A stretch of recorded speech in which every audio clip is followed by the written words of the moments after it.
मानसिक स्वास्थ्य यानी कि मेंटल हेल्थ। मानसिक स्वास्थ्य से क्या तात्पर्य है?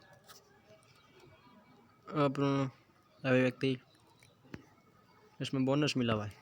शरीर के स्वस्थ रहने को शारीरिक स्वास्थ्य तथा मन के स्वस्थ रहने को मानसिक स्वास्थ्य कहते हैं। शरीर स्थूल है और मन सूक्ष्म। शरीर बड़ा मन छोटा। अतः शरीर की रुग्णता स्पष्ट दिखाई देती है, मन की रुग्णता स्पष्ट दिखाई नहीं देती है। फिर भी शारीरिक चेष्टाएं मन की रुग्णता का भी आभास दिला देती है। उदाहरण, मन के अस्वस्थ होने पर मन खिन्न रहेगा।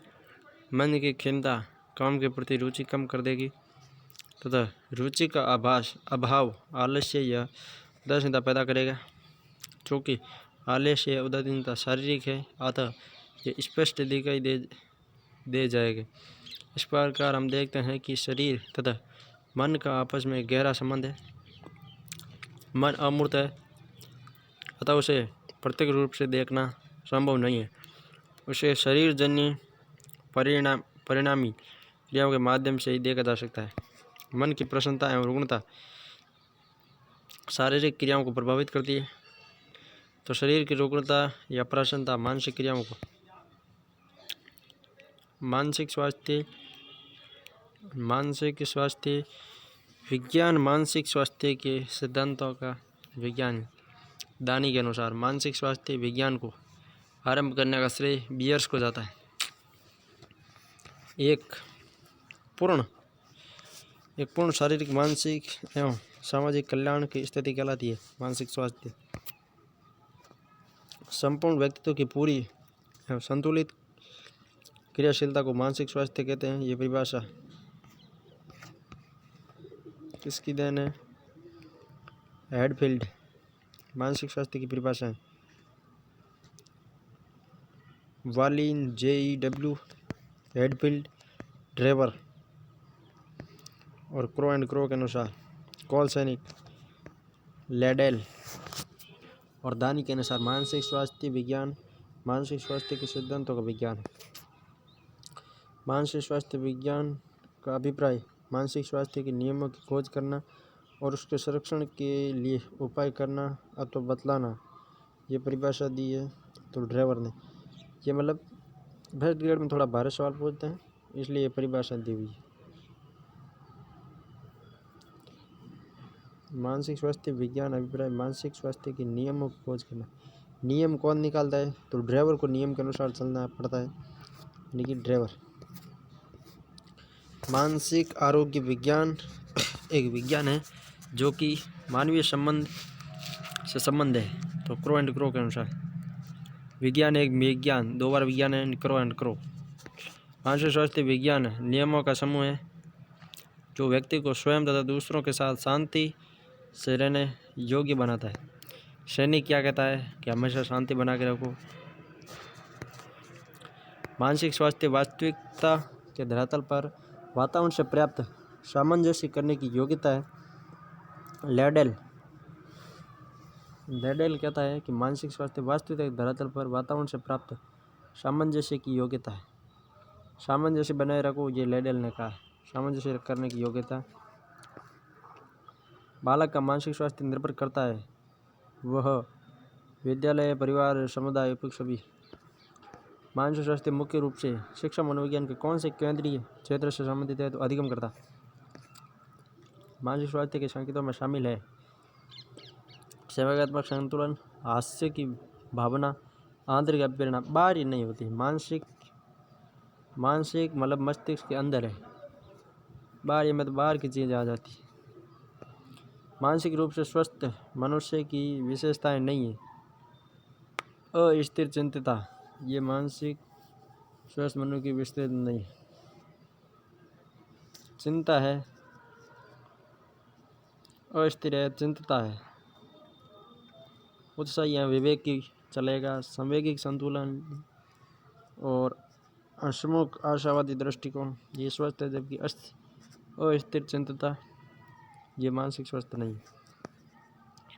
मानसिक रूप से स्वस्थ व्यक्ति के गुण: सहनशीलता, धैर्यशीलता, आत्मविश्वास, स्थिर चिंतता, संवेगात्मक परिपक्वता, सामंजस्य की योग्यता, नियमित जीवन, निर्णय करने की क्षमता, आत्मसम्मान की भावना, आत्म मूल्यांकन की क्षमता, व्यक्तिगत सुरक्षा की भावना। निम्नलिखित में से कौन सी मानसिक रूप से स्वस्थ व्यक्ति की विशेषता नहीं है? धीरता। स्वस्थ व्यक्ति का अधीरता आ गया, यानी कि मानसिक रूप से स्वस्थ नहीं है। खराब मानसिक स्वास्थ्य के लक्षण है संवेगात्मक रूप से अस्थिर और शंकालु, चिंतित और असुरक्षा स्वीकार दोनों। खराब मानसिक स्वास्थ्य के लक्षण है संवेगात्मक रूप से अस्थिर, अपराध भावना से ग्रस्त, शंकालु, चिंतित, असुरक्षा से ग्रस्त, आत्मविश्वास व इच्छा शक्ति का अभाव, सहनशीलता और धैर्य की कमी, नकारात्मक दृष्टिकोण, असंतुष्टि की भावना, भौतिक तथा रासायनिक रूप से कुसमायोजित। मानसिक स्वास्थ्य का लक्षण नहीं है अपरिपक्वता, मानसिक स्वास्थ्य का लक्षण नहीं है। कौन सा अच्छे मानसिक स्वास्थ्य का लक्षण नहीं है? अति सक्रियता। अच्छे मानसिक स्वास्थ्य का लक्षण नहीं है अति सक्रियता। सक्रियता चलेगा, अति सक्रियता हो गई, मानसिक लक्षण खराब है थोड़े। खराब मानसिक स्वास्थ्य का लक्षण है आशंकित। मानसिक रूप से अस्वस्थ बालक का भौतिक लक्षण है। अस्वस्थ बालक का भौतिक लक्षण क्या है? नाखून चबाना, यानी वो मानसिक रूप से अस्वस्थ है। मानसिक रूप से अस्वस्थ बालक के भौतिक लक्षणों में हकलाना, तुतलाना, नाखून चबाना, सिर खुजलाना, बाल नोचना, चेहरा फड़काना शामिल है। एक मानसिक रूप से स्वस्थ व्यक्ति हर नई स्थिति समझता है। मानसिक स्वस्थ व्यक्ति अच्छे प्रकार से समझ हो सकता है। मानसिक स्वास्थ्य के द्वारा एक व्यक्ति खुश तथा स्वस्थ रहता है, क्योंकि मानसिक तनाव दूर हो जाएंगे, हर परिस्थिति को संभाल लेता है, व्यक्ति एवं समाज के साथ अच्छे प्रकार समायोजित होता है। सभी है में किशोर विद्यार्थियों का मानसिक तनाव दूर करने हेतु कौन सी विधि अपनाई जाए? प्रत्यक्ष विधि अपनाओ, अप्रत्यक्ष विधि अपनाओ, मनोवैज्ञानिक उपचार करो, सभी करो भाई। मानसिक गड़बड़ी है तो कुछ भी करो, मानसिक रूप से तैयार करो बच्चे को। एक मानसिक सशक्त व्यक्ति निम्नलिखित में से कौन से व्यवहार को प्रदर्शित करेगा? स्वयं की गलतियों को सुधारने के तरीके ढूंढेगा। मानसिक आरोग्यता के विज्ञान को आरंभ करने का श्रेय है C.W. बियर्स। मानसिक आरोग्यता विज्ञान को आरंभ करने का श्रेय C.W. बियर्स को। क्लिफोर्ड बियर्स ने सर्वप्रथम मानसिक स्वास्थ्य विज्ञान शब्द का प्रयोग 1908 में किया। एक मानसिक रूप से स्वस्थ व्यक्ति सक्षम है, आसानी से समायोजित होता है, संतुष्टप्रद रूप से सहयोग देता है, हमेशा खुश रहने की कोशिश करता है। कौन सा कथन मानसिक स्वास्थ्य के विषय में सत्य नहीं है? प्रक्षेपण और प्रतिक्रिया निर्माण की प्रक्रिया, ये मानसिक स्वास्थ्य नहीं है भाई। प्रक्षेपण तथा प्रतिक्रिया निर्माण की प्रक्रिया।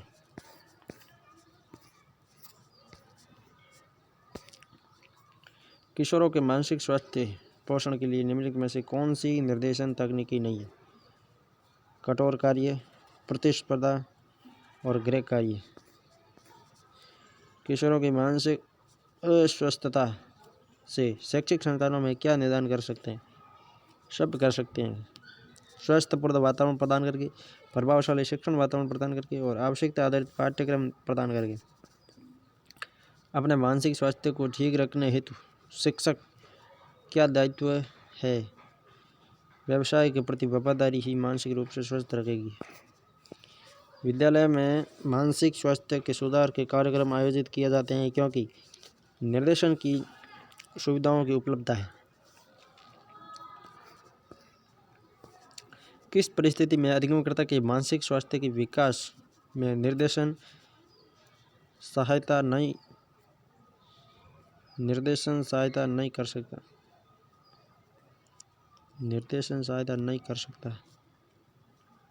जब निर्देशन जीवन की समस्या को समाधान करने में अंतर्दृष्टि का विकास करता है, जब निर्देशन अधिगमकर्ता में पहल करने की क्षमता के तहत आत्म दुनिया को विकास करता है। पहला गड़बड़ था। कौन सा तरीका छात्रों के मानसिक स्वास्थ्य हेतु उपयुक्त नहीं है? प्रतियोगिताओं पर बल देना छात्रों के मानसिक स्वास्थ्य के लिए उपयुक्त नहीं है। प्रतियोगिता नहीं करवानी है भाई। सद्भावनापूर्ण क्षमता पर बल दे सकते हैं, स्वस्थ पर्यावरण पर बल दे सकते हैं, स्वयं की स्वीकृति पर बल दे सकते हैं, जबकि प्रतियोगिता पर बल नहीं देंगे। एक शिक्षार्थी के मानसिक स्वास्थ्य के विकास में कौन सहयोग है? अपने बच्चों के प्रति माता पिता का उचित व्यवहार सहयोग करता है। निर्देशन अधिगमकर्ता के मानसिक स्वास्थ्य को सुधारने में सहायक है। ये अधिगमकर्ता के आगामी व्यवहार तथा दृष्टिकोण को अच्छी सहायता प्रदान करता है। कौन सा मानसिक रूप से स्वस्थ व्यक्ति का लक्षण है? सहनशीलता, आत्मविश्वास, संवेगात्मक परिपक्वता। निम्न में से कौन सा अच्छे मानसिक स्वास्थ्य का लक्षण नहीं है? वास्तविकता की अस्वीकृति ये अच्छे मानसिक लक्षण नहीं है।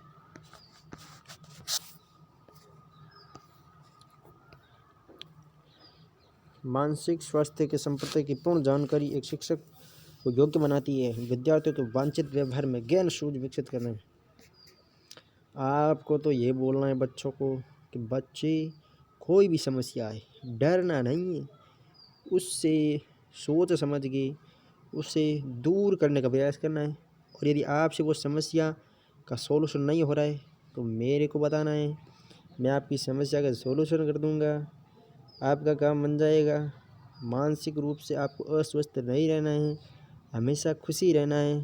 ठीक है बच्चों, ऐसे बोलना है, ठीक है। अच्छे मानसिक स्वास्थ्य का संकेत है संवेगों पर नियंत्रण रखना। संवेगों पर नियंत्रण रखोगे तो मानसिक स्वास्थ्य अच्छा रहेगा। और इधर उधर ध्यान दिया तो फिर आपको पता ही है क्या होगा, व्यक्ति अस्वस्थ हो सकता है। मानसिक स्वास्थ्य को अच्छा रखने के लिए निम्नलिखित में से कौन सा तरीका सही नहीं है? अपनी समस्या किसी को नहीं बताएं, ये लिखना था। मानसिक रूप से सही नहीं है, अपनी समस्या किसी को नहीं बताएं तो भाई आप अस्वस्थ हो सकते हैं। समस्या बता दोगे तो सॉल्यूशन हो जाएगा, ठीक है। ये थोड़ा यहाँ पर गलत लिख दिया। अपनी समस्या किसी को नहीं बनाए, समस्या नहीं बनाए और नहीं बताएं। विद्यार्थियों के अच्छे मानसिक स्वास्थ्य के लिए कौन सी व्यू रचना उपयुक्त नहीं है? अत्यधिक गृह कार्य देना। अरे भाई साहब मारो गए टापड़ ने। बालक के गृह कार्य कम देना है बच्चों को, ठीक है। बालक के मानसिक स्वास्थ्य में बाधा डालने वाले कारक है। मानसिक स्वास्थ्य में बाधा डालने वाले कारक कौन है? परिवार का विघटन, ये मानसिक स्वास्थ्य में बाधा डालेगा भाई, ठीक है। और वंशानुक्रम भी डालता है और शारीरिक दोष भी है। अध्यापकों के मानसिक स्वास्थ्य में बाधा डालने वाले तत्व, अपर्याप्त वेतन। हाँ भाई साहब, पया कमाए माँ तो किसी की, अधिक कार्यभार, कौन है साहब देना हला नहीं देना, व्यवसायिक सुरक्षा का अभाव, शैक्षिक उपकरणों में मनोरंजन का अभाव, अध्यापक के टाइम बाद क्रिकेट मैच होना चाहिए, समाज में आदर का अभाव। समाज से अपेक्षा की जाती है कि आप प्रत्येक अध्यापक का आदर करो, वरना वो मानसिक रूप से अस्वस्थ हो जाएंगे। विद्यालय की आत्मकमयी शासन व्यवस्था, विद्यालय में भाई आतंक नहीं होना चाहिए, ठीक है। व्यवस्था एकदम सही होनी चाहिए। अध्यापकों में पारस्परिक संघर्ष नहीं होना चाहिए। प्राणी मात्र के प्रति दया भाव के साथ हमें अपने विद्यालय में रहना चाहिए और बच्चों के शिक्षण कार्य को बेहतर से बेहतर बनाना चाहिए। निरीक्षण एवं परीक्षण की समस्या, और भी बहुत समस्या हैं इसके आगे भी। बालक के मानसिक स्वास्थ्य पर बाधा डालने वाले तत्व कौन से हैं? तो पारिवारिक संघर्ष, घर है भाई, माँ बाप लड़े, छोरा रे बेटे दिमाग में कीन की चली, स्कूल में आए तो भी नहीं लारे भाई राड़ियो चली मातर में के घर का आज लड़े हम कहूँ टक्की हुई वाला, वो बच्चा मानसिक रूप से अस्वस्थ है। अध्यापक के मानसिक स्वास्थ्य के लिए आवश्यक है, सब आवश्यक है। सामाजिक सम्मान की प्राप्ति, विद्यालय की जनतंत्रीय वातावरण, आतंकमय वातावरण नहीं होना चाहिए, जनतंत्रीय होना चाहिए। पद की सुरक्षा और पर्याप्त शिक्षण सामग्री, भाई स्कूल में बहुत ही को नहीं, माँ साहब कहीं करी, माँ गवर्नमेंट कहीं कहूँ भाई, माता की शिक्षा की मोर अस्वस्थ होंगे मतलब अध्यापक। शिक्षक के मानसिक स्वास्थ्य के लिए आवश्यक है सामाजिक सम्मान, विद्यालय प्रशासन में भागीदारी, शिक्षक संघों के संगठन। दो व्यक्तियों के मध्य होने वाली प्रतिक्रिया जो व्यक्ति के मानसिक स्वास्थ्य में सुधार लाती है वह कहलाती है, तो वह है परामर्श। परामर्श करोगे तो क्या होगा, मानसिक स्वास्थ्य में सुधार होगा। यानी किसी भी समय कोई भी समस्या आती है तो एक दूसरे से परामर्श करना चाहिए। ऐसा नहीं जो हमारा विरोधी हो वो तो और मतलब अस्वस्थ कर देगा। जो हमारा हित सोचता हो उससे हमारी समस्या बतानी चाहिए, जिससे वो हमें उसे समस्या को हटाने के लिए बेहतर से बेहतर उपाय बता सके। निम्नलिखित में से किसमें न्यूनतम अवधान की आवश्यकता होती है, तो आदत में न्यूनतम अवधान की आवश्यकता होती है। निम्नलिखित में से कौन सा मानसिक रूप से स्वस्थ व्यक्ति का लक्षण नहीं है, संवेगात्मक अस्थिरता। अस्थिरता तो स्वस्थ थोड़ी है, अस्वस्थ है। किस पहलू में मानसिक स्वास्थ्य को बनाए रखने की विधियां बताई गई है, संरक्षणात्मक पहलू। मानसिक स्वास्थ्य महत्वपूर्ण है क्योंकि अपेक्षित व्यक्तित्व विकास में सहायक है, उचित संवेगात्मक विकास में सहायक है, सामाजिक प्रगति में सहायक है। मानसिक स्वास्थ्य के क्या क्या महत्व है अब देख लेते हैं। अपेक्षित व्यक्तित्व को विकास में सहायक है, शारीरिक व्यक्तित्व और विकास में सहायक है, उचित संवेगात्मक विकास में सहायक है, सामाजिक विकास में सहायक है, सौंदर्यात्मक विकास में सहायक है, प्रतिभाओं के विकास में सहायक है, संयोजन में सहायक है, सामाजिक प्रगति में सहायक और लक्ष्यों की प्राप्ति में सहायक। कुल मिला के कह सकते हैं कि यदि अध्यापक मानसिक रूप से स्वस्थ होगा तो उसमें विभिन्न प्रकार के विकास होंगे, वरना तो कौन सा अध्यापकों के मानसिक स्वास्थ्य में सुधार में सहायक है, तो विद्यालय के मुख्य अध्यापक के लचीलापन। हाँ, प्रधानाचार्य हैं दिन गुदा करुड़े राके ला रहे अध्यापक माँ तो खराब बुढ़ो ही रहे इन क्लास में ज़्यादा चढ़ नहीं उनमें जानो। मानसिक स्वास्थ्य के संदर्भ में निम्नलिखित में से कौन सा कथन सही नहीं है, तो वो है मानसिक स्वास्थ्य एक अस्थिर संकल्पना है। मानसिक स्वास्थ्य मतलब, अरे यार मैंने उत्तर बोल दिया, अस्थिर नहीं, ये तो स्थिर लिखा हुआ है। मतलब मानसिक स्वास्थ्य अस्थिर रहता है, सही ये है, किंतु इसने क्या लिखा है कि मानसिक स्वास्थ्य स्थिर रहता है। क्यों भाई, कि व्यक्ति के सामने कोई समस्या आती नहीं है, समस्या आएगी तो जरूर है वो अस्थिर होगा, कभी स्थिर होगा, चलती रहती है। मतलब इसने बोला स्थिर होता है, तो ये सही नहीं। किशोर के मानसिक स्वास्थ्य को पोषित करने वाले निम्न कारकों में से कौन सा कारक नहीं है, पारिवारिक संघर्ष पोषित करने वाले कारकों में सम्मिलित नहीं है। पोषित मतलब भोजन, जीवन में संघर्ष में कटा है, तालमेल कौन। किशोर के मानसिक स्वास्थ्य को उन्नत बनाने में निम्न में से किसकी भूमिका अहम होती है, शिक्षक की भी होगी, पाठ्यचर्या की भी होगी और विद्यालय अनुशासन की भी होगी। कौन सा मानसिक स्वास्थ्य विज्ञान का उद्देश्य नहीं है, बालक की बुद्धि को बढ़ाना। बुद्धि नहीं बढ़ा सकते भाई, जो है वो ही है।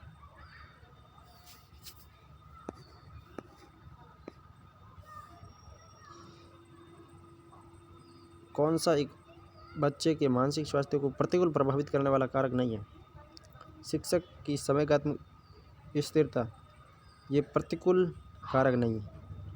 शिक्षक सही है, इसका मतलब प्रतिकूल नहीं होगा, सही काम करे। शिक्षक की ओर से मित्रता की कमी तो प्रतिकूल प्रभावित करेगी। फेल होने के डर से उत्पन्न तनाव, आपको तो बच्चे को बोलना तेरे को फेल नहीं किया जाएगा, तू क्या कर, अपने को इतना या गिनती वगैरह है जो याद कर ले, ठीक है, तेरे को पास कर दिया जाएगा। तो बच्चा आनंद से, कोई ना तो डर रहेगा उसके अंदर। शिक्षक और बालक की संवेगात्मक स्थिरता मानसिक स्वास्थ्य को बढ़ावा देती है। शिक्षक और बालक की संवेगात्मक स्थिरता मानसिक स्वास्थ्य को बढ़ावा देती है। शिक्षा शास्त्र, अब आ गया भाई मेन मुख्य पॉइंट, पेडागोगी यानी शिक्षा शास्त्र। देख लो अब आपके, ये इम्पोर्टेंट है भाई, इसमें RT आ जाता है, ठीक है, RT 2009, राष्ट्रीय शिक्षा नीति यानी NEP 2020, ठीक है, राष्ट्रीय पाठ्यचर्या रूपरेखा NCF 2005 भी आ जाता है। मतलब CCE, सतत मूल्यांकन, व्यापक मूल्यांकन, सब इसमें आ जाएंगे। ये बहुत बड़ा टॉपिक है। शुरू कर देते हैं, 2-3 पार्ट में पूरा हो जाएगा, ठीक है। शिक्षण प्रक्रियाओं में पारस्परिक प्रभावों को सम्मिलित किया जाता है, जिसमें दूसरों के व्यावहारिक क्षमताओं के विकास का लक्ष्य होता है। ये परिभाषा गेज की है। गेज दबाव दोनों क्षमता चाहिए भाई, क्षमता बिनु गेज नहीं दबी जाए। दूसरों के व्यावहारिक क्षमताओं के विकास का लक्ष्य, क्षमता यानी कि गेज। शिक्षण की परिभाषा है। स्किनर के अनुसार शिक्षण पुनर्बलन की आकस्मिकताओं का क्रम है। स्किनर कहता है आकस्मिकताओं का क्रम है, ठीक है। गेज क्या कहता है? गेज का तो हमने देख लिया, एक और दिए गेज तो परिभाषा क्या है? शिक्षण एक प्रकार के पारस्परिक प्रभावों का उद्देश्य है दूसरे व्यक्ति के व्यवहार में वांछित परिवर्तन लाना। अच्छा, गेज दबाएंगे तो परिवर्तन हो जाएगा, स्वास्थ्य में ठीक, व्यवहार में परिवर्तन होगा। एडमंड, ये तो लंबा है, छोड़ो इसका। तो स्मिथ का देख लेते हैं। शिक्षण एक उद्देश्य निर्देशित क्रिया है। स्मिथ क्या कहता है कि शिक्षण है जो उद्देश्य निर्देशित क्रिया है, उद्देश्य होगा तो ही शिक्षण होगा। क्लार्क कहता है शिक्षण वह प्रक्रिया है जिसके प्रारूप तथा संचालन की व्यवस्था इसलिए की जाती है जिसमें शिक्षार्थियों के व्यवहार में परिवर्तन लाया जा सके। क्लार्क कहता है कि हम शिक्षार्थियों के व्यवहार में परिवर्तन लाने के लिए शिक्षण करवाते हैं, ठीक है भाई। जेम्स एम थाइन क्या कहते हैं? समस्त शिक्षण का अर्थ है सीखने में वृद्धि करना। जेम्स एम थाइन कहते हैं कि सीखने में वृद्धि करने के लिए शिक्षण किया जाता है, ठीक है भाई। आपकी सभी प्रतिक्रियाओं को सहर्ष से स्वीकार किया जाता है। अब थोड़ा हम आगे बढ़ते हैं। शिक्षण एक अधिक परिपक्व व्यक्तित्व और कम परिपक्व व्यक्तित्व के बीच वह घनिष्ठ संपर्क है जिसके द्वारा कम परिपक्व व्यक्तित्व को शिक्षा की दिशा में और आगे बढ़ाया जा सकता है। मॉरिसन का कथन है। शिक्षण क्रियाओं की एक विधि है जो सीखने की उत्सुकता जागृत करती है। स्मिथ, सीखने की उत्सुकता यानी कि स्मिथ। शिक्षण का तात्पर्य अधिगम की दशा को व्यवस्थित करना जो अधिगमकर्ता की बाहरीता से संबंधित है। शिक्षण किसने का?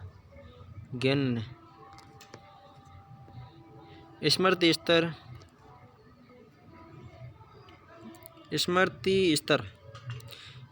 के शिक्षण का कौन सा उद्देश्य नहीं है? तो वो है अर्थ का प्रत्यक्षीकरण करना एवं विचारों को समझना।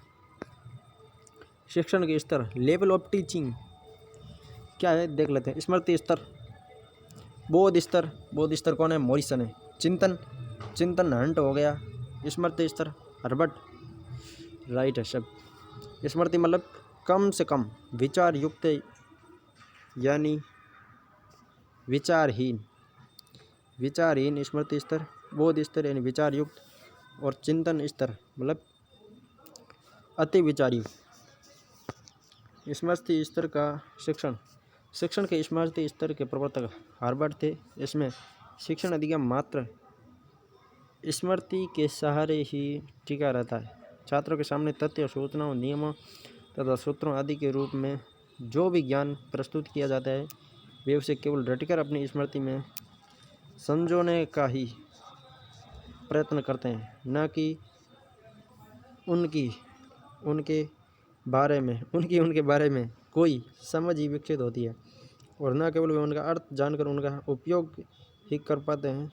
इससे छात्र विभिन्न प्रकार के सूत्र एवं पहाड़े, तिथियाँ, मुहावरे, व्याकरण संबंधी कार्य आदि ऐसी बहुत सी बातों को रटने के द्वारा अपनी स्मृति का अंग बनाकर अपने ज्ञान भंडार में वृद्धि करते हैं। बोध स्तर क्या है? शिक्षण के बोध स्तर के प्रवर्तक मॉरिसन है। बोध स्तर का शिक्षण विद्यार्थियों को बुद्धि और विचार प्रक्रिया का समुचित प्रयोग, तथ्यों को भली भांति समझने, उसमें निहित समानता और असमानताओं को पहचानने, सामान्यीकरण करने, सामान्यीकृत तथ्यों एवं सिद्धांतों का उपयोग करने का अवसर प्रदान करता है। बोध स्तर में क्या होता है? सिद्धांतों का उपयोग करने का अवसर प्रदान करता है, जबकि स्मृति स्तर में क्या होता है? ज्ञान भंडार में वृद्धि करते रहते हैं। और चिंतन स्तर में क्या होता है? शिक्षण मार्ग चिंतन स्तर के शिक्षण द्वारा तय होता है। चिंतन है जो शिक्षण द्वारा ही तय होगा, ठीक है। चिंतन क्या है? शिक्षण के चिंतन स्तर के प्रवर्तक हंट है। हंट हंड हंट क्या है चिंतन है अंट काट देवे जने कहीं आवे चिंता आवे अंट यानी कि हंट चिंतन। स्मृति स्तर तथा बोध स्तर के शिक्षण से जब छात्र तथ्यों को इस प्रकार ग्रहण कर लेते हैं कि उनमें उनके बारे में आवश्यक समझ तथा सूझबूझ विकसित हो जाए तब आगे का शिक्षण मार्ग चिंतन स्तर के शिक्षण द्वारा तय किया जाता है। शिक्षण का स्तर नहीं है तो वो है सूक्ष्म स्तरीय शिक्षण, शिक्षण का स्तर नहीं है। बाकी स्मृति स्तर है। कौन है स्मृति स्तर? स्मृति किस में है? हर्बर्ट में है, ठीक है। अवबोध, बोध मतलब महात्मा बुद्ध, मतलब मॉरिसन, बोध इन मॉरिसन। चिंतन मतलब चिंतन अभी चिंतन अंट काट दे यानी कि हंट चिंतन। कौन सा शिक्षण के स्तरों के आधार पर शिक्षण का प्रकार नहीं है? प्रदर्शन कहाँ से होगा यार? बोध स्तर मॉरिसन, स्मृति स्तर हंट, नहीं चिंतन है हंट। स्मृति कौन आएगा? हर्बर्ट की भाई स्मृति तेज थी, ऐसे याद रख लेना। स्मृति किसकी तेज थी? हर्बर्ट की। और चिंतन हंट। शिक्षण के संदर्भ में निम्न में से कौन सा क्रम सही नहीं है? कौन सा क्रम सही है? ठीक है, इसमें देख लो। सबसे पहले स्मरण होगा, फिर बोध होगा, सबसे पहले स्मरण कौन करेगा? हर्बर्ट करेगा। फिर बोध करना यानी मॉरिसन, और चिंतन यानी कि हंट। सबसे पहले हर्बर्ट आएगा यानी कि सबसे बुद्धिमान वही है मनोविज्ञान में, ठीक है। एक दो जगह परिभाषा देगी। फिर बोध में, बोधगम्य में मॉरिसन आ जाएगा दूसरे नंबर पे। और चिंतन करना यानी कि हंट छोटा सा नाम है, सबसे पीछे आएगा, ठीक है, क्रम वाइज। कौन सा शिक्षण स्तर अन्य शिक्षण स्तरों को आधार प्रदान करता है? तो हर्बर्ट वाला स्मृति स्तर, मतलब वो हमने त्रिभुज देखा था पीछे, उसमें सबसे नीचे क्या था? स्मृति स्तर था। बीच में क्या था? बोध। सबसे ऊपर क्या था? चिंता थी। हैंगो मातम ऊपर, सब ऊपर मत हो गए, इन मातम चिंता हो जाकर, ठीक है। सत्य है मॉरिसन का शिक्षण प्रतिमान बोध स्तर, मॉरिसन बोध स्तर है, ठीक है। हंट का क्या है? हंट का चिंतन है और हर्बर्ट का स्मृति है। उल्टा कर दिया इसने साला, मतलब फर्स्ट ग्रेड में आया सवाल। कौन सा कथन शिक्षा शास्त्र की अवधारणा को वर्णित नहीं करता? तो वो है सामान्यीकरण एवं सार प्राप्ति की व्यवस्थित विज्ञान। स्मृति स्तर एवं बोध स्तर के शिक्षण प्रतिमान की संरचना में कौन सा सोपान उभयनिष्ठ है? तो वो है प्रस्तुतिकरण उभयनिष्ठ। स्मृति स्तर एवं बोध स्तर की शिक्षण प्रतिमान की संरचना में प्रस्तुतिकरण सोपान उभयनिष्ठ है, अर्थात स्मृति एवं बोध दोनों स्तरों के शिक्षण प्रतिमान की संरचना में प्रस्तुतिकरण सोपान का प्रयोग किया जाता है। पेडागोजी किस दशक में प्रचलित पाठ्यक्रम था? 1960 में। पेडागोगी किस दशक में प्रचलित पाठ्यक्रम था? 1960 में। शिक्षा शास्त्र पेडागोगी शिक्षा के क्षेत्र में नवीन शब्द नहीं है। 1960 के दशक में शिक्षा शास्त्र शिक्षा में एक पाठ्यक्रम विषय था। पेडागोगी किस दशक में प्रचलित पाठ्यक्रम था? 1960 में। 1960 के पश्चात शिक्षा शास्त्र के स्थान पर शिक्षा तकनीकी शब्द का प्रचलन हो गया। 1980 तक शिक्षा तकनीकी शिक्षा की एक विशिष्ट अध्ययन धारा के रूप में प्रचलित हो गई। 1980 में शिक्षा शास्त्र शिक्षा में नवाचारों के रूप में उद्धृत हुआ। हाँ, अब ये वर्तमान में टॉपिक आता है ना कि शिक्षा की नवाचार, यही है। पहले क्या था? शिक्षा शास्त्र था इसका नाम, वर्तमान में इसे शिक्षा के नवाचारों के नाम से जाना जाता है, जिसमें वर्तमान सरकार द्वारा जो प्रयास किए जा रहे हैं बच्चों के लिए उसके बारे में बताया जाता है। शिक्षण का चर नहीं है तो माता पिता भाई शिक्षण का चर नहीं आएंगे, गुरुजी आएंगे, पाठ्यक्रम आएगा, विद्यार्थी आएगा। शिक्षण के चर स्वतंत्र, प्रतंत्र या आश्रित, और ये कौन सा था?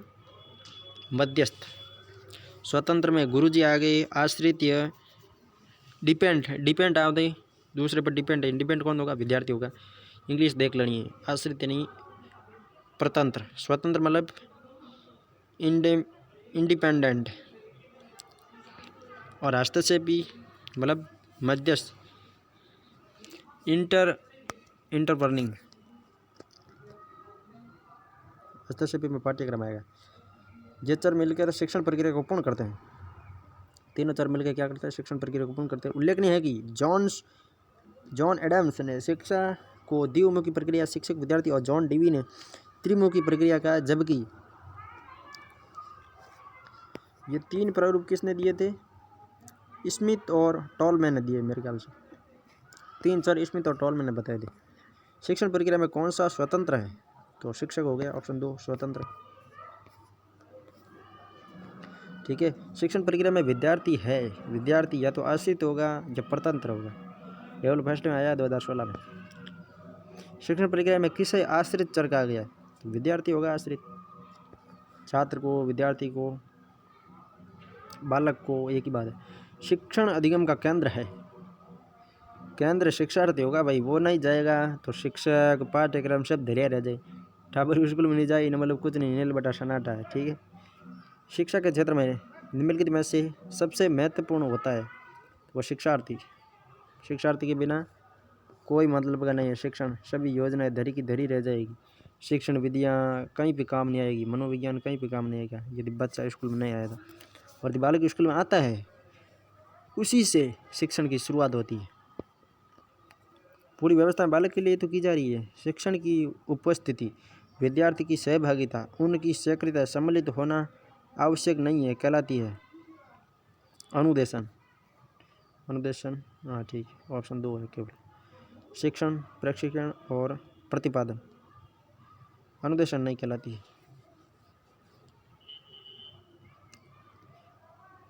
ये कोई अलग ही परिभाषा दी है इसने, क्या कर दिया। शिक्षण अधिगम प्रक्रिया के 3 प्रमुख अंग हैं: उद्देश्य, अध्यापन की परिस्थितियाँ और मूल्यांकन। सबसे पहले उद्देश्य हो गए, फिर परिस्थितियाँ बनी जाएंगी, लास्ट में मूल्यांकन करेंगे। शिक्षण अधिगम प्रक्रिया में व्यक्तिगत रूप से ध्यान देना महत्वपूर्ण है, क्योंकि इससे प्रत्येक विद्यार्थी को अनुशासित करने के लिए शिक्षकों को बेहतर अवसर मिल जाते हैं। अब एक गुरु जी है जगह बच्चा ने कि जाना ही नहीं, उन्हें बारे में नाम भी नहीं जाने, लारे बैठे रह चुप रहे, तो वो बच्चा नहीं मानेगा। अगर उससे वो जानते हैं, प्यार से बुलाएंगे, ओह खिमाराम बेटा धीरे आवाज़ कर, क्या बच्चा मान लेगा उनकी बात। कि बच्चा सोचेगा कि गुरुजी मेरे को जानते हैं, मेरे पास आ जाएंगे अभी, इसलिए बच्चा मान जाता है। ठीक है। संगठन क्या है? शिक्षण अधिगम प्रक्रिया के निम्नलिखित पदों को सही क्रम से, मतलब अधिगम की प्रक्रिया है उसके सही क्रम कौन से? सबसे पहले तो नियोजन यानी कि योजना बनानी है, उसके बाद में संगठन बनाना है, नियोजन, फिर संगठन, फिर नेतृत्व करना है, और सबसे लास्ट में नियंत्रण करना है। नहीं सब लास्ट में आवे, यानी न मतलब नेतृत्व और नियंत्रण, नैनी सबसे लास्ट में आती है। निशा नैनी। डेविड ने अपनी पुस्तक management of teaching and learning, David की पुस्तक क्या थी? Management of teaching and learning. शिक्षण अधिगम का प्रबंधन में शिक्षक अधिगम के 4 सोपान बताए हैं। डेविड ने 4 सोपान कौन कौन से बताए? इंग्लिश याद रख लो आप लोग। प्लानिंग, संगठन, नेतृत्व और कंट्रोल। संगठन मतलब POCC, प्लानिंग, संगठन मतलब ऑर्गेनाइजेशन, नेतृत्व और कंट्रोल। सबसे पहले नियोजन करना है, फिर व्यवस्था करनी, फिर मार्गदर्शन करना है, सबसे लास्ट में नैनी मतलब नेतृत्व और नियंत्रण। निशा नैनी कभी कभी इधर उधर हो जाता है, यानी निशा नैनी याद रखेंगे ना। अब ये देख लो, इसमें निशा नैनी लगाते ही जुगाड़ हो जाएगा अपना। निशा मतलब नियोजन, संगठन, अग्रसरण और नियंत्रण। शैक्षिक प्रक्रिया में मुख्य तत्व है अधिगमकर्ता, शिक्षक और अधिगम प्रक्रिया।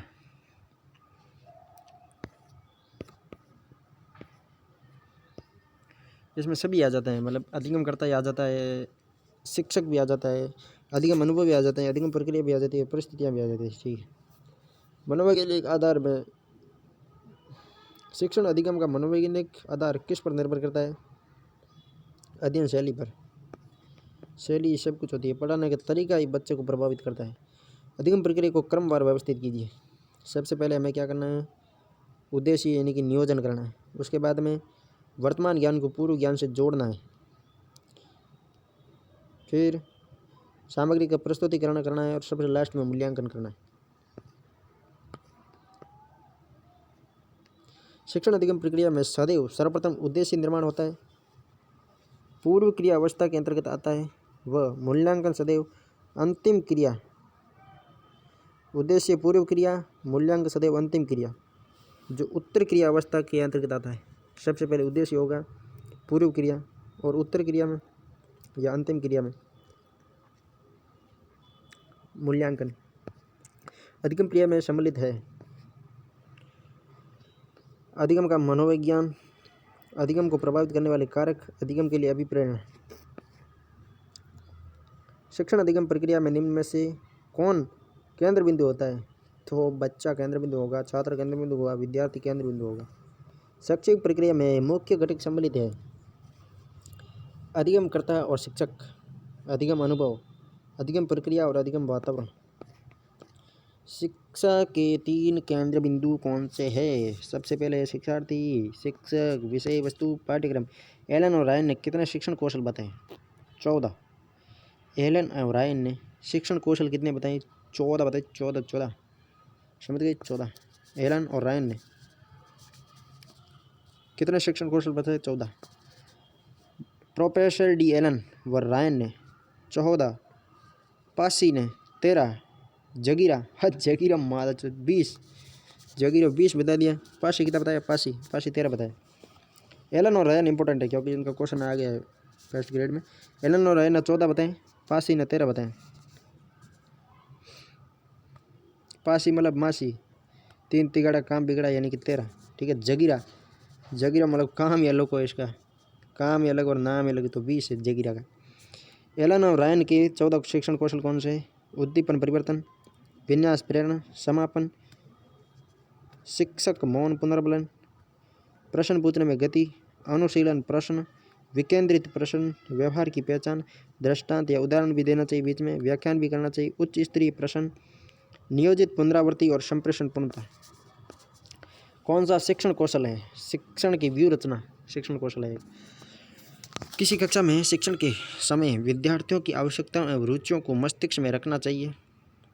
निम्नलिखित में से कौन सा आयाम इस पक्ष की ओर ध्यान देता है? मनोवैज्ञानिक आयाम। दार्शनिक नहीं बनना है, आप मनोवैज्ञानिक बन सकते हो, विद्यालय में दार्शनिक नहीं बनना है। प्रभावशाली शिक्षण में निम्न में से कौन सी विशेषता नहीं आती है? ठीक है, अभी देख लेते हैं कौन सी नहीं आएगी। शिक्षक को विषय की जानकारी वो जरूरी है, ये तो। आत्मविश्वास ये भी जरूरी है। अंग्रेजी भाषा की अच्छी जानकारी जरूरी नहीं है भाई, हमारा अंग्रेजी नीलबट्टा सन्नाटा है।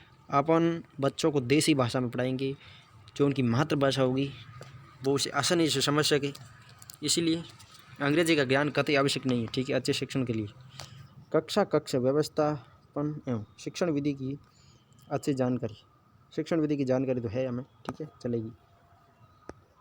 कौन सा शिक्षण व्यवहार नहीं है? निदानात्मक शिक्षण व्यवहार नहीं है। हस्तक्षेप शिक्षण ये तो छोड़ो, निदानात्मक नहीं है ना, निदानात्मक नहीं। एक सफल शिक्षक वह है जो दयालु एवं अनुशासनवादी हो, शांत एवं प्रतिक्रियाशील हो, सहनशीलता, प्रतिक्रियाशील नहीं चलेगा, प्रभुत्ववादी नहीं चलेगा, निष्क्रिय नहीं चलेगा, मतलब एक ऑप्शन प्रत्येक में गड़बड़ डालेगा। ठीक है, दयालु और अनुशासनवादी जरूरी होना चाहिए। ठीक है, प्रतिक्रियाशील नहीं हो, प्रभुत्ववादी नहीं हो, निष्क्रिय नहीं हो, सक्रिय होना चाहिए, तभी ये गड़बड़ हुआ। एक अच्छा शिक्षक विद्यार्थियों की जिज्ञासा का पोषण करता है, विद्यार्थियों को पारस्परिक संवाद के लिए प्रोत्साहित करता है, टाबर के सवाल पूछे पद बड़े मोह पड़ा कोई गुरु जी लक्षण नहीं, कटे लान बना दिया। विद्यार्थियों को वैश्विक परिस्थितियों में सम्मिलित करता है। बच्चा यदि कोई भी क्वेश्चन करता है तो उसका सम्मान करना चाहिए। क्वेश्चन आए तो बता दें, वरना उसे बोलना कि अगले दिन आपको उत्तर बताया जाएगा, तो बच्चा शांत हो जाता है। अब बच्चे क्वेश्चन भी नहीं करने दोगी तो वो मानसिक रूप से आपके प्रति है जो अपना नज़रिया है जो अलग कर लेगा, जो बच्चे का नहीं होना चाहिए, क्योंकि ऐसा नज़रिया बच्चे को पढ़ाई के प्रति अरुचि उत्पन्न करता है। कौन सा कथन वह अवधारणा नहीं है जिस पर शिक्षण प्रतिमान आधारित है? तो वह सीखने के विभिन्न उद्देश्य अनेक क्रियाओं से प्राप्त नहीं की जा सकती। क्यों नहीं किए जा सकते भाई? किए जाते हैं। मतलब जो नेगेटिव होता है ना, चारों में से ऑप्शन, वो उत्तर हो सकता है। पहले मतलब उसी के बारे में सोचना, शिक्षक के लिए पाठ्य योजना बनाना आवश्यक है अनुदेशन उद्देश्य की प्राप्ति के लिए। बालक को सामाजिक व्यवहार की शिक्षा दी जाती है सामाजिक एवं सांस्कृतिक गतिविधियों द्वारा। बच्चे को सामाजिक शिक्षा देनी है तो उसके समाज के अंदर भेजो, सामाजिक कार्यक्रम में भाग लेना चाहिए। सांस्कृतिक कार्यक्रम में जब वो प्रत्यक्ष रूप से अनुभव करेगा तो उसे सामाजिक ज्ञान होगा। ऐसी किताब लेकर सामाजिक ज्ञान देने से बच्चे को कभी सामाजिक ज्ञान पूर्ण रूप से नहीं दिया जा सकता। शैक्षिक उद्देश्यों के ब्लूम के वर्गीकरण में के भावात्मक पक्ष कौन सा स्तर संबंधित नहीं है, तो ज्ञान। ब्लूम 3 भागों में वर्गीकृत किए, संज्ञानात्मक जिसमें ज्ञान, बोध, प्रयोग, विश्लेषण, संश्लेषण, मूल्यांकन। भावात्मक में आग्रहण, अनुक्रिया, आकलन, व्यवस्थापन, मूल्य प्रणाली, चारित्रीकरण। मनोक्रियात्मक क्षेत्र, साइकोमोटर डोमेन। प्रत्यक्षीकरण, व्यवस्था, निर्देशात्मक अनुक्रिया, कार्य प्रणाली और जटिल प्रत्यक्ष अनुक्रिया। कौन सा युग्म सम्मिलित नहीं है, कौन सा संयुग्मित है, ठीक है। चारित्रिकरण और भावात्मक क्षेत्र परिक्षेत्र ये सम्मिलित है। ब्लूम के शैक्षिक उद्देश्यों के वर्गीकरण के अनुसार निम्न में से कौन सा वर्ग ज्ञानात्मक पक्ष में नहीं आता है, तो वह संप्रतिकरण। ब्लूम के अनुदेशात्मक उद्देश्यों के वर्गीकरण में निम्नलिखित में से कौन सा पक्ष सम्मिलित नहीं है, सामाजिक। अनुदेशनात्मक सामाजिक नहीं होगा। भावात्मक, मनोसामात्मक, मनोगत्यात्मक और संज्ञानात्मक है। संज्ञानात्मक क्षेत्र से संबंधित नहीं है, अनुमूल्यन नहीं है। अनुप्रयोग, ज्ञान, बोध होगा। शिक्षण का कौन सा प्रकार शिक्षण के उद्देश्यों पर आधारित नहीं है, तो वो वर्णनात्मक नहीं चलेगा। संज्ञानात्मक चलेगा, भावात्मक चलेगा, मनोगत्यात्मक चलेगा, जो वर्णनात्मक नहीं है।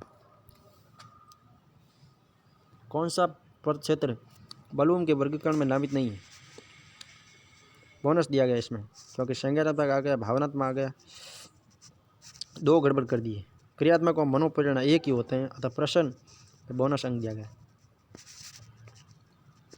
ब्लूम के मतानुसार मूल्यांकन प्रक्रिया किस प्रकार आधारित होनी चाहिए, तो वह शिक्षण उद्देश्य आधारित होनी चाहिए। एक शिक्षक के रूप में आपने अपने छात्रों से हमारे जीवन पर प्रदूषण के प्रभाव को समझाते हुए एक निबंध लिखने के लिए कहा। इस कार्यभार में ब्लूम के वर्गीकरण के कौन से संज्ञानात्मक स्तर की व्याख्या होगी, तो वह संप्रयोग। प्रदूषण के प्रभावों पर निबंध लिखना। ब्लूम के वर्गीकरण में संज्ञानात्मक क्षेत्र के संप्रयोग स्तर यानी एप्लीकेशन की व्याख्या की गई है। संप्रयोग में प्राप्त ज्ञान का प्रयोग नई परिस्थितियों में समस्याओं के समाधान हेतु किया जाता है। निष्ठावान अध्यापक अनुभव करता है कि अधिगम की मात्रा एवं गुण का निर्धारण बहुत अधिक सीमा तक होता है, तो वो है विषय वस्तु विश्लेषण द्वारा और छात्र की अंतर्क्रिया द्वारा। पाठ्यक्रम सहगामी क्रियाओं की प्रबंधन एवं संगठन के लिए मार्गदर्शक सिद्धांत कौन से हैं, चयन, अभिप्रेरणा और नियम संहिता। गणित में विद्यार्थियों द्वारा की गई संप्रत्यात्मक त्रुटियों को मालूम करने का सबसे अच्छा तरीका कौन सा है, उन्हें निदानात्मक परीक्षण दिया जाए, ठीक है, उनके बारे में जाना जाए कि वो कैसे समस्या को सॉल्व करते हैं। यही उनकी त्रुटियों को जानने का सबसे अच्छा तरीका है। हर्बर्ट के द्वारा दिए गए पाठ्य योजना उपागम के चरणों का प्रयुक्त तार्किक क्रम है। हर्बर्ट ने कौन से दी, सबसे पहले प्रस्तावना दी, फिर प्रस्तुतिकरण, फिर तुलना, सामान्यीकरण और लास्ट में अनुप्रयोग। 3 कक्षा में भावी अनुशासन के लिए अध्यापक को चाहिए उनसे नरमी व दृढ़ता के साथ व्यवहार करें। बच्चों के साथ नरमी से व्यवहार करना होगा भाई। छात्रों को जो चाहे करने दें, नहीं बच्चों चुप रहो। छात्रों के साथ कठोर व्यवहार करने नहीं करना है। छात्रों को कुछ समस्याएं हल करने को दें, हर समय समस्या थोड़ी देनी है। कभी कभी उनको मानसिक स्वस्थ रहने के लिए आराम भी जरूरी है। प्रत्येक कक्षा के अंत में पर्यवेक्षित अध्ययन की आवश्यकता होती है, क्योंकि इससे अध्यापक विद्यार्थियों के अध्ययन में सहायता करने का अवसर प्राप्त कर लेते हैं। शिक्षण की खेलकूद विधि किस सिद्धांत पर आधारित है, वृद्धि एवं विकास। खेलकूद होगा को वृद्धि होगी और विकास होगा। कक्षा का शिक्षण होना चाहिए संवाद मूलक, इंटरेक्टिव, एक दूसरे के मतलब प्रश्न जवाब वाला होना चाहिए, सवाल मूलक मतलब। कक्षा शिक्षण संवाद मूलक दो तरफा यानी अंतक्रियात्मक, अभिप्रेरणा युक्त, सहयोगात्मक, लोकतांत्रिक, निर्देशात्मक, क्रियाशीलता युक्त, निदानात्मक या उपचारात्मक होना चाहिए। कक्ष शिक्षण होना चाहिए अंतक्रिया, नहीं तो धीमा है, न तीव्र है, न एक तरफा, अंतक्रियात्मक होना चाहिए। बालक को कक्षा में नियमित आने के लिए प्रेरित करने हेतु उपयुक्त सुझाव है प्रोत्साहन। अरे आप तो पढ़ने में बहुत अच्छे हो। अच्छी शिक्षण विधि है जो विषय वस्तु स्पष्ट करे। शिक्षण की उत्तम प्रणाली है जिसमें अध्यापक और छात्र दोनों प्रश्न पूछे यानी संवाद मूलक। एक अध्यापक का सबसे महत्वपूर्ण गुण निम्न में से कौन सा है? तो वह है विषय में महारत तथा संचार क्षमता।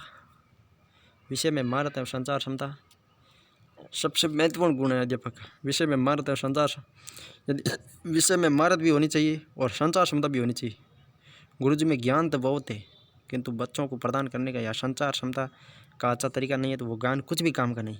और ज्ञान नहीं है और यदि संचार क्षमता है तो भी गड़बड़ी है, क्योंकि संचार क्षमता से बच्चों को ज्ञान नहीं दिया सकते। ज्ञान तो अंदर होगा तो ही संचार क्षमता काम की, यानी प्राथमिक इम्पोर्टेंट संचार क्षमता है, फिर ज्ञान आता है। कौन सा कथन सही नहीं है? शिक्षण उद्देश्य शैक्षिक, अब यार नहीं है क्वेश्चन पढ़ के ये मतलब उल्टी आदत पड़ गई है, क्योंकि इतने नहीं है कि क्वेश्चन दिए हैं तो जो सही है ना वो भी नहीं है पढ़ने जा रहा है। कौन सा कथन सही है? तो इसमें सही कौन सा है?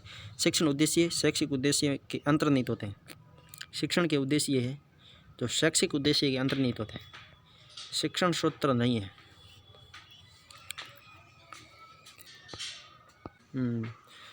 शिक्षण सूत्र सही है तो सही है में ज्ञात से अज्ञात, विषय से सामान्य, सरल से जटिल, विश्लेषण से संश्लेषण, जबकि अंश से पूर्ण की ओर नहीं, पूर्ण से अंश की ओर चलेगा।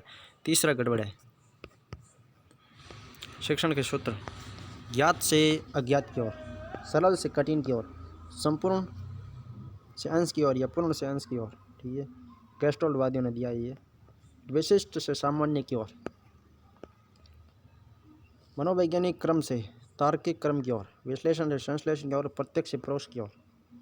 शिक्षण प्रतिमान है शिक्षण के अनुदेशनात्मक प्रारूप। मॉरिसन के बौद्ध स्तर के शिक्षण प्रतिमान में 5 पदों का वर्णन किया गया। सबसे पहले खोज, फिर प्रस्तुतिकरण, आत्मीकरण, खोज, प्रस्तुतिकरण, आत्मीकरण, फिर संगठन या व्यवस्था और लास्ट में वाचन या अभिव्यक्तिकरण।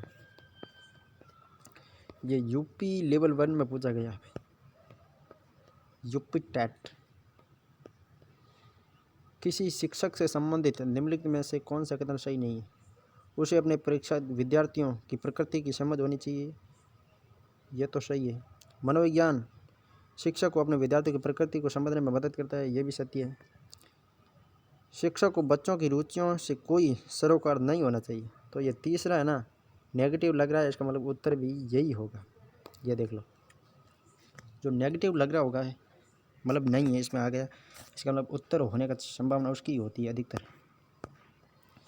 प्रभावी शिक्षक वह है जो, वैसे क्वेश्चन हम पढ़ सकते हैं, समझ सकते हैं, तो फिर नेगेटिव वो कुछ भी और समझ लेंगे। ठीक है, पर एक शॉर्टकट है, यदि हम तुक्के मारना हो ना तो भी जो नेगेटिव होता है उसके ऊपर ही मारना है। प्रभावी शिक्षक वह है जो, अब ये पॉजिटिव तो सवाल है तो इसका उत्तर भी पॉजिटिव आएगा, जो नेगेटिव सवाल होगा उसका उत्तर भी नेगेटिव आएगा। ज्ञान काम आता है किंतु पेपर करने का तरीका भी कई बार है ना जो हमें प्रभावी तरीके से प्रस्तुति दिलवा सकता है। प्रभावी शिक्षक वह है जो विद्यार्थियों को अधिगम हेतु अभिप्रेरित कर सकता है। शिक्षण का मुख्य उद्देश्य क्या है? शिक्षण का उद्देश्य है केवल तर्क शक्ति का विकास करना, चिंतन शक्ति का विकास करना, यानी कि दोनों का विकास करना है। ठीक है, शिक्षण सिद्धांत में निहित है शिक्षक का व्यवहार, छात्र का व्यवहार, शिक्षण का प्रभाव सभी। कंप्यूटर शिक्षण का स्थान ग्रहण कर शिक्षण ग्रहण कर सकता है। कंप्यूटर शिक्षण का स्थान ग्रहण कर शिक्षण ग्रहण कर सकता है। शिक्षण प्रदान करने हेतु जटिल कार्य करता है वो है क्वेश्चन को समझना है, व्यवहार में परिवर्तन करना, शिक्षण प्रक्रिया को विभाजित करना और शिक्षण के लिए निर्णय लेना। और उपयुक्त सभी जो क्वेश्चन होता है ना, उसमें सभी यदि ऑप्शन ऊपर वाले तीनों पॉजिटिव आ रहे हैं, इसका मतलब हो सकता है चौथा ऑप्शन भी हो सकता है। ज्ञान रचनात्मक सिद्धांत आधारित शिक्षण का आधार है। करके सीखना, करके सीखना तो सबसे इम्पोर्टेंट है भाई। अध्यापक को सुनो भलाई मत सुनो आप, किंतु करके सीखो। गणित विषय में सूत्र याद करने हेतु कौन सा सॉफ्टवेयर विद्यार्थियों को उचित अवसर उपलब्ध कराता है? Drill and practice. Drill and practice सूत्र याद करने हेतु इम्पोर्टेंट सॉफ्टवेयर है ड्रिल तथा अभ्यास या ड्रिल एंड प्रैक्टिस। कोई व्यक्ति गणित के सौंदर्य की प्रशंसा कर सकता है। गणित की पहेलियाँ एवं समस्याएं सुलझाकर समस्याएं सुलझा सकता है, इसका मतलब प्रशंसा करेगा। और खुद को भी नील बट्टा सन्नाटा है तो फिर क्या प्रशंसा करेगा? वो तो बोलेगा कि मेरे को तो गणित मेरे को नहीं आती, ऐसा नहीं बोलेगा। वो बोलेगा गणित खुद ही ऐसा सब्जेक्ट है, किंतु सब्जेक्ट तो सही है बेटा, तेरे को खुद को नहीं आ रहा है इसलिए तू उसको दोषी ठहरा रहा है। निम्नलिखित में से कौन सा एक अन्य विकल्प में से संबंध नहीं है? कौन सा संबंध नहीं है? वो है 100 आकलन के कौशल को परिमार्जित करना। ये अन्य विकल्प से गड़बड़ है। अन्य विकल्प कौन से? प्रश्नोत्तरी परिचालित करना सही है। प्रकरण पर विद्यार्थियों की प्रतिक्रिया लेना, प्रतिक्रिया ले सकेंगे। प्रश्नोत्तर सत्रों को संगठित करना, सब आकलन के कौशल को परिमार्जित करना, परिमार्जित नहीं करना भाई। उपलब्धि परीक्षण निर्माण प्रक्रिया का हिस्सा क्या नहीं है? तो वह इकाई योजना। अब सब क्वेश्चन नहीं है ऐसे आ रहे हैं। हमें एक और ध्यान रखना है, पेपर करते समय जो प्रश्न में नहीं है लिखा हुआ है ना, सबसे पहले उस पर गोला लगा देना। पद विश्लेषण, ब्लूप्रिंट, उत्तर कुंजी, ये सभी उपलब्धि निर्माण की प्रक्रिया में हिस्सा है, जबकि इकाई योजना नहीं। इकाई योजना किसने दी थी? हर्बर्ट ने। सृजनशीलता के पोषण के लिए एक अध्यापक को निम्न में से किस विधि की सहायता लेनी चाहिए? तो वह है ब्रेन स्टॉर्मिंग या विचारावेश विधि। मस्तिष्क उद्वेलन, इसके प्रतिपादक ऑर्सबॉर्न ने। इसे ऑर्सबॉर्न ने 1963 में प्रतिपादित किया। समस्या केंद्रित प्रविधि है। इसमें छात्रों को समस्या दे दी जाती है, उनसे कहा जाता है कि समस्या पर वाद विवाद करें और जो विचार उनके मस्तिष्क में आए उनको प्रस्तुत करने का प्रयास करें। इस प्रकार छात्रों को प्रोत्साहित किया जाता है और समूह समस्या का विश्लेषण, संश्लेषण तथा मूल्यांकन करता है। किस शिक्षण व्यूह रचना का संबंध जनतांत्रिक व्यूह रचनाओं से नहीं है? तो वह समस्या व्यूह रचना। शिक्षण व्यूह रचना, प्रजातंत्रवादी शिक्षण व्यूह रचना, प्रश्नोत्तर, अन्वेषण, योजना विधि, समीक्षा। प्रजातंत्रवादी विधियाँ कौन सी है? प्रश्नोत्तर, अन्वेषण, योजना विधि, समीक्षा। समीक्षा मतलब रिव्यू। सामूहिक वाद विवाद, अनुकरणीय भूमिका, रोल प्ले, दत्त कार्य, ऐतिहासिक खोज, कंप्यूटर द्वारा अनुशासन और मस्तिष्क उद्वेलन। स्वतंत्र अध्ययन, पथ प्रदर्शक विहीन समूह। शिक्षक केंद्रित शिक्षण व्यूह आव्यूह है। शिक्षक केंद्रित शिक्षक आव्यूह है, कौन सा है? प्रजातांत्रिक शिक्षण आव्यूह, प्रभुत्ववादी शिक्षण आव्यूह। दोनों नहीं है भाई, प्रभुत्ववादी होगा, प्रजातांत्रिक नहीं होगा। शिक्षक केंद्रित, शिक्षक मतलब प्रभुत्व ही जमाएगा। प्रजातांत्रिक शिक्षक कुल मिला के किसके लिए होता है? तो प्रभुत्व के लिए। प्रभुत्ववादी शिक्षण आव्यूह, व्याख्यान, अनुवर्ग शिक्षण, पाठ प्रदर्शन, अभिक्रमित अनुदेशन, ये विवेचनाएं शिक्षण के अधीन होती है। इसमें व्याख्यान विधि आएगी, अनुवर्ग शिक्षण यानी कि टोरटोलस, पाठ प्रदर्शन यानी लेसन डेमोन्स्ट्रेशन, अभिक्रमित अनुदेशन यानी प्रोग्रामेड इंस्ट्रक्शन। सूक्ष्म शिक्षण विधि का सर्वप्रथम प्रयोग कहाँ किया गया? सूक्ष्म शिक्षण अमेरिका में। अमेरिका सूक्ष्म है, छोटा है। सूक्ष्म शिक्षण विधि माइक्रो टीचिंग। सूक्ष्म शिक्षण प्रशिक्षण प्रविधि का विकास स्टैनफोर्ड विश्वविद्यालय 1963 में एलन है उसके सहयोगियों एचिसन और रॉबर्ट ब्रूस ने किया। सूक्ष्म शिक्षण, इसकी अवधारणा का विकास 19वीं सदी के उत्तरार्ध के बाद सर्वप्रथम अमेरिका में हुआ। यानी किसने किया? एलन है उसके सहयोगी कौन थे? एलन, एचिसन, रॉबर्ट ब्रूस ने सूक्ष्म शिक्षण विधि माइक्रो टीचिंग में क्या होता है? शिक्षक का प्रशिक्षण होता है, ठीक है।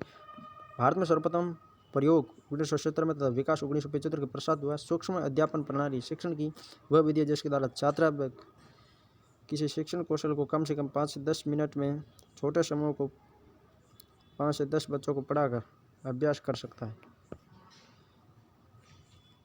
डिवाइट डब्ल्यू एलन द्वारा कौन सी शिक्षण अधिगम विधि? सूक्ष्म शिक्षण अमेरिका की। सूक्ष्म शिक्षण है प्रभावशाली शिक्षण है, तभी तो इसको इम्पोर्टेंट माना गया है। सूक्ष्म शिक्षण एक प्रभावशाली शिक्षण पद्धति है। सूक्ष्म शिक्षण तकनीक का सर्वप्रथम प्रयोग 1963 में अमेरिका में किया गया। किसने? एलन, एचिसन और रॉबर्ट ब्रूस ने। इस प्रक्रिया में कक्षा का आकार, समय, कार्य और सामग्री को इष्टतम प्रशिक्षण वातावरण प्रदान करने के लिए छोटा किया जाता है। सूक्ष्म शिक्षण भारतीय प्रतिमान में कुल कितना समय? 36 मिनट। इंपॉर्टेंट है भाई। सूक्ष्म शिक्षण प्रशिक्षण की प्रयोगात्मक विधि है, स्वोद्देश्यपूर्ण क्रिया है। इसमें अध्ययन किए गए कई एक कौशल का प्रयोग कर छोटे समूह में शिक्षण किया जाता है। व्याख्यान के दौरान संप्रेषण श्रेष्ठ होगा यदि शिक्षक दूसरे क्षेत्रों से उदाहरण देते हुए तात्कालिक व्याख्यान प्रस्तुत करें। शिक्षक कक्षा में प्रयास करता है विद्यार्थियों को अनुभव प्रदान करने का, विद्या को चिंतन अवसर देने का, छोटी सी समस्या बतानी है जिससे उनमें चिंतन भी उत्पन्न हो, विद्यार्थियों को सहायक अधिगम वातावरण देने का। प्रत्यक्ष विधि की मुख्य तकनीक क्या है? वार्तालाप, नेतृत्व, मार्गदर्शन की तकनीक। सरल से जटिल, मूर्त से लेकर अमूर्त की ओर, देखो और कहो का निरंतर उपयोग, ठीक है, सभी चलेगा। आव्यूह की सुक्राती विधि। प्रश्नोत्तर आव्यूह। प्रश्नोत्तर विधि किसने दी? सुकरात ने। प्रश्नोत्तर पद्धति सर्वप्रथम अधिगमकर्ता के ज्ञानात्मक विकास हेतु प्रश्नोत्तर पद्धति सुकरात की है। बड़ी कक्षाओं के लिए श्रेष्ठ विधि है समस्या समाधान विधि। बड़ी कक्षाओं के लिए, अब 3rd ग्रेड है तो क्वेश्चन तो छोटी कक्षाओं के लिए पूछना था, किंतु इसने पूछा है बड़ी कक्षाओं के लिए श्रेष्ठ विधि। तो बड़ी कक्षाओं से 3rd ग्रेड को क्या करना है? मतलब बोर्ड का है ना, खोपड़ी किसकी हुई है? प्रश्न बनाने वालों की। बड़ी कक्षाओं के लिए समस्या समाधान विधि इंपॉर्टेंट है, ठीक है। किस प्रकार के तर्क में एक व्यक्ति विशिष्ट तथ्यों से सामान्य निष्कर्ष की ओर बढ़ता है? आगमनात्मक। विशिष्ट से सामान्य यानी आगमनात्मक, और निगमन में सामान्य से विशिष्ट की ओर। निगमन में नस्वार और आगमन में आविष। शिक्षण की किंडरगार्टन पद्धति आधारित है खेल विधि से।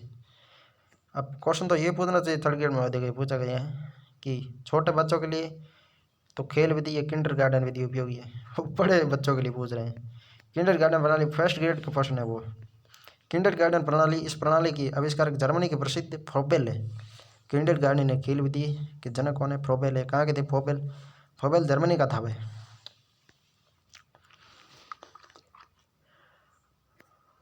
जर्मनी, मन मतलब फ्रोबेल का मन फूल गया, मन यानी जर्मन।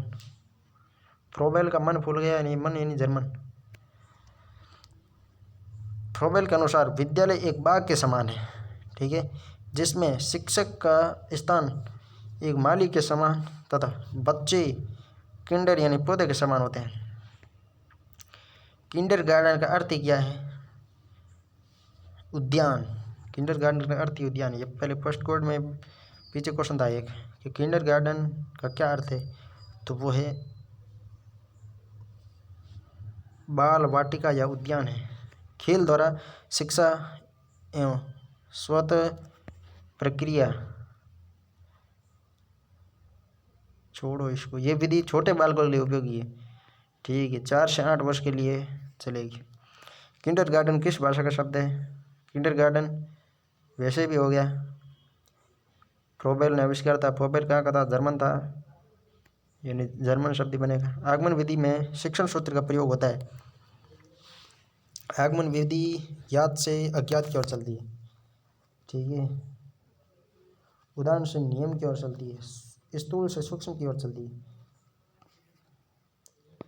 योजना विधि में छात्रों को वातावरण मिलता है, ये अगले पार्ट में करेंगे, ठीक है।